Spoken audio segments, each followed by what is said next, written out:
I'm not the type of person to learn from their mistakes easily. I've lost myself in most of my past relationships, and it wasn't until I decided to hold on to myself regardless of my relationship status that I became happy with my partner who is now my husband. But it wasn't easy, even like that. The right question isn't how to find yourself again after losing yourself in a relationship. It's this one. How do you find yourself in a relationship when you and the other person are used to you being lost? First, let's define what losing yourself in a relationship looks like. How do you know if you've lost yourself? I already have videos on this, and I'm going to leave the link to it in the description box below. However, I am going to mention 5 signs that you've lost yourself in a relationship. None of these signs I share with you intend to criticize your relationship with your partner. You might be lost in a relationship with your soulmate and the person you will spend your life with. That was my case with my husband while we were still dating. This video reflects on your inner world and your actions in this relationship so you can be yourself, enjoy every moment of this partnership, and watch it bloom to its full potential. The first sign is that you will give all your time to your partner. They need you. You're there for them. They don't need you. You are on standby for them. You repeatedly give your free time, thoughts and feelings to this person in your life. It doesn't matter that they didn't even ask for it. You're almost obsessed with making them happy and often, meaning always, forget to pay attention to your feelings and thoughts too. 2. You ignore your personal needs in favor of your relationship. You don't remember the last time you had a long bath, indulged in a pampering routine, read a book for hours, and binge-watched a favorite show.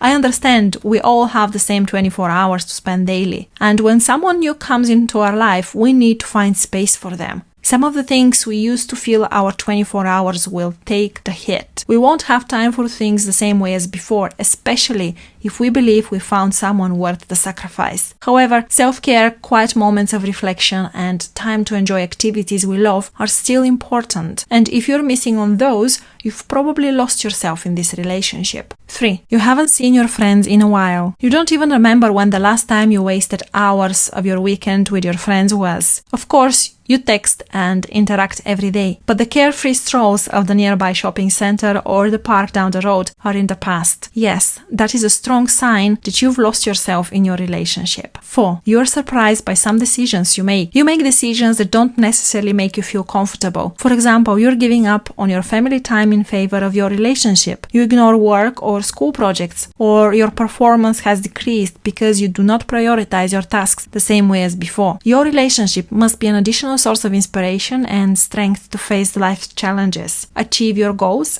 and make your dreams come true. If those goals aren't met, there is a strong chance you've messed up with your priorities and have lost yourself. And the last sign I'm going to mention is that you compromise before even being asked to compromise. It is a weird sign, but it is often the most obvious. Choosing to compromise before the need for it arises as a high level of self-ignorance. Again, your partner might not even know what's happening, but you are driven by fear of losing them, so you prefer to lose yourself instead. And now let's talk about how to find yourself again after losing yourself in a relationship. Now that we're sure you've lost yourself, let's find you. One thing I will underline once again is that when you're yourself in your relationship, you give it a chance to thrive and grow into something even more beautiful. With this in mind, here are 5 ways to find yourself. The first one is to allow yourself to express feelings and emotions. Losing yourself means not being in touch with how you feel in different situations. Logically, the most crucial first step is to pay attention to your emotions and see if you express them openly. For example, for the last few weeks, your partner keeps taking you to the same restaurant, bar,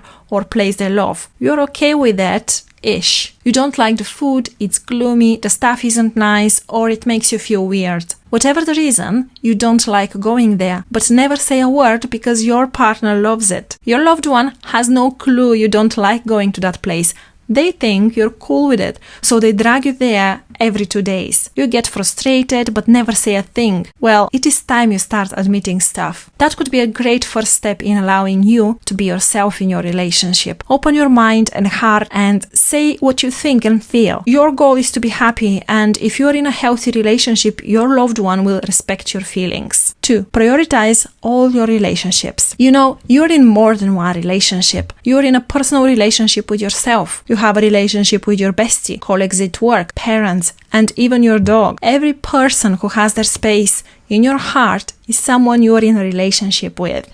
You can never prioritize all relationships the same way, but you can switch focus and gift some of your free time to others. Speaking of which, number 4, find time for yourself.